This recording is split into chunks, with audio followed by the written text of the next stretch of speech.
All right, guys, so welcome back into another PGA DFS video. My name is Eric Paulzine with 9 to 5 Sports.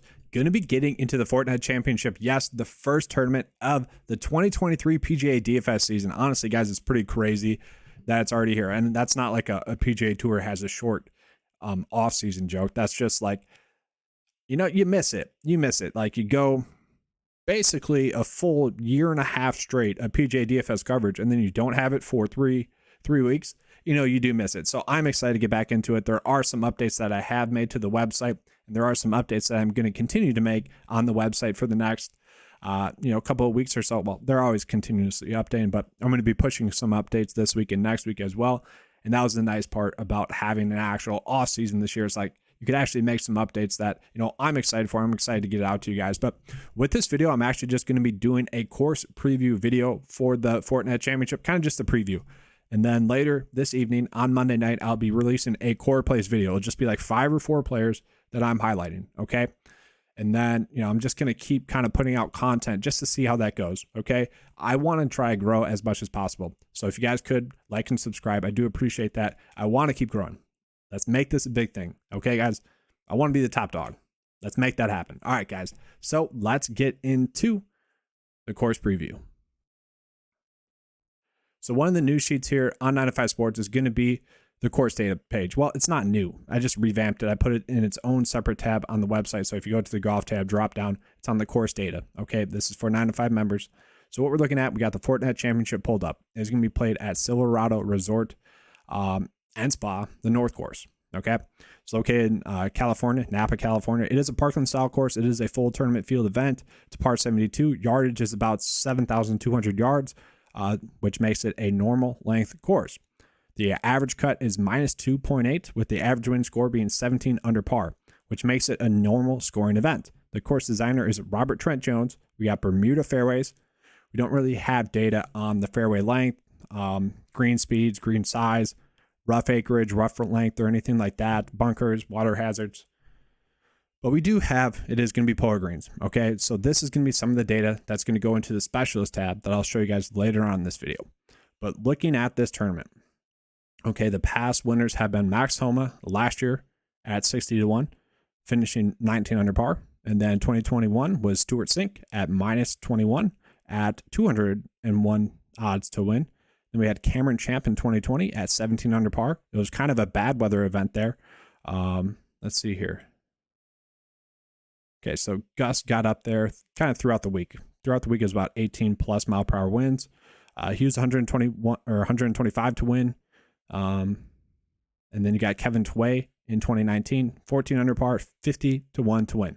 And that's kind of the thing is like we have seen some like longer shot guys win this tournament. Okay, so just looking at the key stats for this tournament, what I want to do and why I have it set up this way is I'm taking out kind of I don't want to say the fluff stats, but I'm just focusing on the easiest stats to use and put into like a model, the 9 to 5 model for you guys. I want to look at, hey, was it a like long iron wise? We'll start from left to right. Strokes gained total, we always kind of look at. Strokes gained tee to green, we always look at. Sometimes I like looking at greens on regulation over strokes gained approach just to have that as well. But typically those go hand in hand as well. What I'm looking at here is I want to see, was there a significant advantage with the 200 plus long iron or the wedge? Okay, we don't really see that per se. Players that miss a cut struggle a little bit more with the wedge game, and then they did it a little bit better with making the cut, but in terms of winning, a little bit better with the long iron, but nothing too significant there. From there, I want to go driving distance or good drive percentage. Okay, I like looking at good drive percentage instead of like fairways hit, because like who cares if you're on the first cut or whatever? Who cares if, as long as you're not in the rough? That's what I want to see. It's like as long as you're not in the rough, we're good. So we do see this is where I love this. This is where, all right, we can definitely see it's going to be a good drive over driving distance. So we can put that in there as a key stat. So golfers that missed the cut struggled in good drive percentage, and then golfers that won, that was one of the top stats that we can see on the week over the past like 5 years now. We can see good drive percentage. The average winner ranked 10th in that, or the average rank of the winners over the past 5 years ranked 10th in that. That's pretty good. So from there, I want to look at scoring. Which scoring stat are we going to be looking at? Birdie to bogey ratio, which factors in, ability to not make mistakes, or is it just a scoring fest? We typically see golfers that do not make birdies are typically not making the cut. That's just what happens, but we're not seeing like a significant scoring stat there. And then same thing with par 5 and par 5 scoring. I will be looking at par 5 scoring just so you guys know, and I'll show you guys that or the reason why in a second here. And then we see ball striking or total driving. Now, ball striking goes into total driving a little bit, but we can see ball striking. Yes, that's going to be a key stat. Over the past 5 years now, the winners have ranked on average 9th in that. Okay, so we do want to look at that. And golfers that have struggled in ball striking have missed the cut. Okay, that's like the leading stat in terms of a missed cut. Strokes gain putting, not a big factor. Strokes gain around the green, not a big factor. Strokes gain approach, kind of good. Strokes gain approach we can look at. You know, typically speaking, strokes gain approach is always a big thing. And then strokes gain off the tee, we're going to be looking at as well. Okay. So the key stats, just to recap this, going based off of this process, okay? Strokes gain off the tee, par 5 scoring, ball striking, good drive percentage. Then I always look at strokes gain total and strokes gain tee to green, just so you guys know. So why are we looking at par 5 scoring, even though the data didn't exactly say that? Well, let's look at the hole by hole. So the holes that players need to score on, typically always is, are par 5s, okay? The 4 easiest holes on the course in terms of par are the par 5s, okay? And this is kind of a fun thing. This is why I added this in there as well. If you guys are loading up on Thursday morning, watching your golfers play, and you just want to look at like, or kind of gauge how they're doing, you can just kind of come here, see which holes they need a birdie. All right, they're coming in on the 5th hole, par 5. Let's see if he birdies. You know, that's fun to look at. And if they obviously make a bogey or something, then you know you're not sitting pretty. And then on the flip side, guys, we can see, all right, which holes are going to be the toughest holes? Which holes do you probably just want them to make par? Or if they make a birdie, they're probably gaining some strokes on the field. So 3 out of the 4 toughest holes over the past 5 years have been the par 3s. And that's because 2 of them are pretty lengthy. Actually, you know, 189 is still pretty lengthy for a par 3. Okay. And we have 6 holes that are over par. Okay. So that's still a decent amount of holes that are under par for the tournament. So just something fun, I think, to look at. Okay. And yeah. Okay. So I like to look at it. It's fun, but it also kind of tells us what possible holes to be scoring on. Is it par 5, par 4, par 3 scoring? Like which holes do we need to be focusing on? So I like to look at that. If you guys want to, you can look at that as well. But now real quickly, I'm going to get into just breaking down like the Topstat Fits and whatnot. So we'll start off with course history. Which golfers have the best course history? Now I want to look at golfers that have at least a couple of starts here. Okay. So like, let's look at Ches Reavie to start off with. Ches Reavie has finished 28th, 3rd, 33rd, and 3rd. Okay. And just so you guys know, this is just sorted by who ranks out best in course history over the past 4 years. This side does. Okay. And with Stuart Sink only have 1 start here in the last 4 years. That's why he's popping up there. Just so you guys know. And then from there, and this is 2019. This is 2019, just so you know as well. Need to get that corrected, but that's 2019. It's still early, okay, guys? First tournament in 2023 season. Scott Harrington has made 2 starts at this tournament, finishing 36th and 23rd. We got Patrick Rogers, 4 straight made cuts at this tournament, 6th, 46th, 44th, 25th. Salih Tagala, 47th, 14th. Cameron Piercy, 3 straight made cuts, 64th, 23rd, 7th.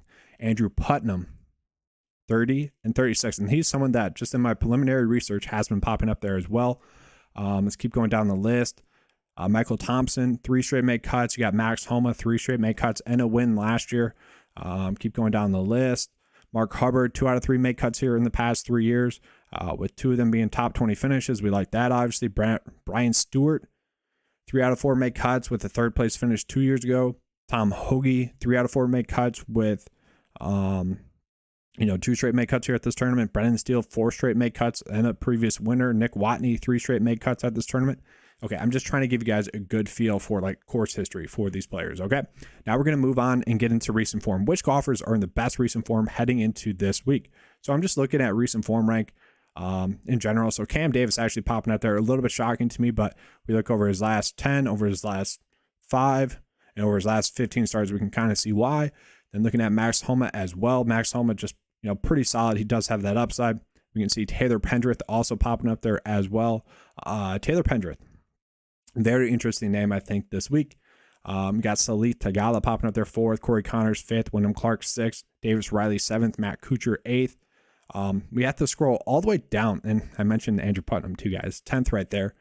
Hideki at 12th, and that's very interesting. Obviously, he's had some back issues, had to withdraw and whatnot, so take that for what it's worth. And then I also should mention we do have a lot of Korn Ferry Tour players that are coming here, like Justin Suh, Trey Mullinax, I think was one of them. Michael Kim is back.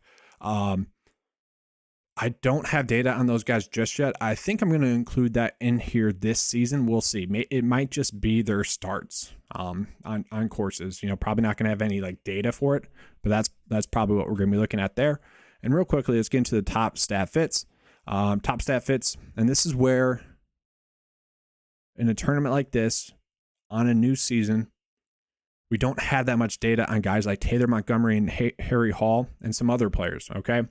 And that's just a fair warning. Like, this is based off of their last 10 starts on the PGA Tour. So if Taylor Montgomery and Harry Hall might only have 2 starts, and those 2 starts were probably on alternative field events, like, sure, they rank out well data-wise, but it's not a full, like, sample size. Okay, so just take that for what it's worth. That is a factor in the data already on the model, but I like to keep, like, the stat ranks and recent form ranks and whatnot all even keel, just so you guys know. But the Topstat Fit is going to be Corey Connors. He ranks top 10 or better over his past 10 starts in all the key stats that we're looking at. Taylor Pendrith, top 20 in all the key stats that we're looking at over his past 10 starts. We got Max Homa, Hideki, Cam Davis, Taryn popping up there, Brendan Steele, Stuart Sink, Emiliano Grillo, Chris Kirk as well. And then just get into the specialists real quickly. And once again, Ben Griffin, Vincent Norman, same thing with Harry Hall and Taylor Montgomery. Not a full sample size on those guys, so just be careful. But for those of you guys that don't know, the specialist is a rating, which I don't know if you guys ever hear people talking about like greens. Oh, he putts really well for this tournament, POA greens, or he's a Robert Trent Jones specialist, or he dominates in California. It's like, those are all fun things to look at. But like individually, they don't really matter. So I wanted to combine them into like one data point, one stat that we can default to and look at. It's like a summary of, hey, is he an actual good fit for this course? And kind of being a good fit comes down to stat fit and specialist a little bit. But, let's say he's someone that always does play well on a certain track. This will tell us kind of why, where sometimes the stats don't always say that. Okay. So that's why we're looking at specialists. It's not a stat that I love to look at all the time, although it does sometimes play a big factor. So the top specialists are going to be Hideki, Max Homa, Cam Davis, Taylor Pendrith, Salih Tagala, Andrew Putnam, Wyndham Clark, Chaz Reavie, Adam Svensson, and Chris Kirk. So now, real quickly, we're just going to get into the top plays here for this slate, and then I'm going to be getting out of here. So just looking at the slate in general, okay? So Hideki leads it off at 10.7, ranking out as the 4th best pick in the 905 model. You got Max Homa, the defending champ, at 10.5. That's a really good price point for him. You got Corey Connors at 16-1, a golfer that just can't figure out how to win pretty much. Could this be a chance for him to win? It could, 16-1. Those are actually pretty good odds. I don't mind that. Kind of coming in, checking all the boxes. Just has a miscut here 4 years ago. Not a big worry. Obviously, the Topstat Fit. Course history is getting knocked a little bit because of that one miscut, but still, I think he's going to be a solid play. You got Salih Tagala, who a lot of people would probably like him this week as well because, well, he does make a decent amount of birdies. Everyone's kind of liked him. And you talk about a new season. With it being a new season, I do think that golfers will flip that switch on mentally. Like some golfers just like, all right, it's a new season, let's go. And especially with the playoffs, like a lot of golfers are sometimes just playing to make that next tournament or to secure their PGA Tour player card. Now it's kind of a natural reset for a lot of these guys. So we could see some random results. And a lot of these golfers might not have played in like 2 or 3 months, with them maybe possibly not making the playoffs or maybe not making a deep run in the playoffs. So take that for what it's worth. I do like Salih Tagala, though. From there, Taylor Pendrith does make a lot of sense. He's ranked out as the 2nd best pick in the 905 model, had a 36th place finish at this tournament last year. We can see all the key stats. I mean, really popping up key stat-wise. Recent form. 2 events ago, 68th, but besides that, 8th, 13th, 2nd. So I think he's going to be someone that we're looking at this week. Possible core play when that video comes out. Let's just go down the list a little bit more just to give this preview enough meat to it for you guys. Brendan Steele, I probably won't play, but he does have great course history. I mean, he's obviously priced up a little bit too much, but does rank out top 10 in recent form, which kind of tells you the strength of field that we have this week. Some players I do really like. I mean, Justin Suh, guys. So Justin Suh, I don't have any Korn Ferry Tour data in here, and he won the Korn Ferry Tour Championship, had been playing some great golf leading up to that. Ranks 29th in the models still. Like, that is highly intriguing to me. I think I'm going to be on Justin Suh a decent amount. Having played well on the Korn Ferry Tour for quite a while, he'll be someone I look at. Same thing with Trey Mullinax. Okay, Trey Mullinax has played well on the Korn Ferry Tour. On his past 5 starts on the PGA Tour, he's made the cut as well. I think those are going to be 2 great options. You have Wyndham Clark, who had been playing great golf, had mixed results at this tournament. I think he's going to be someone that we're looking at this week.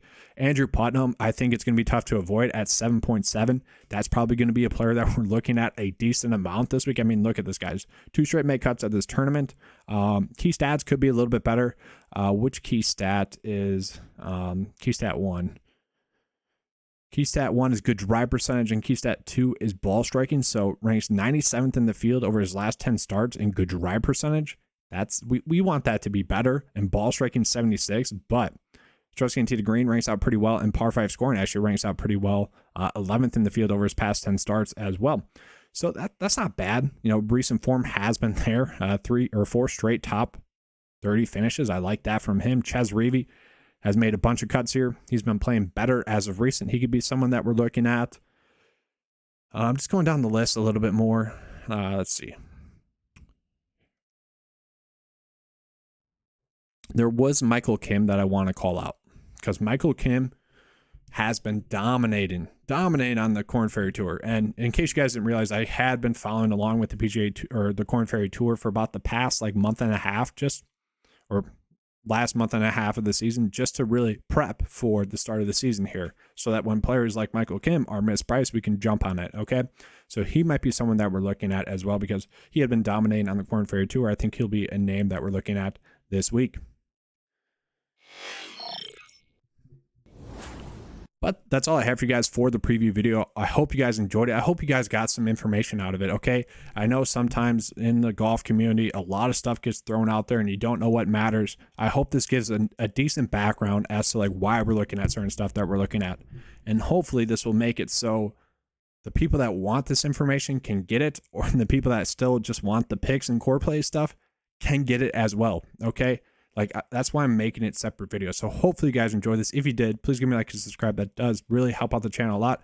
Helps out me personally a lot, guys, as well. So do that. I appreciate that. And as always, guys, let's keep cashing.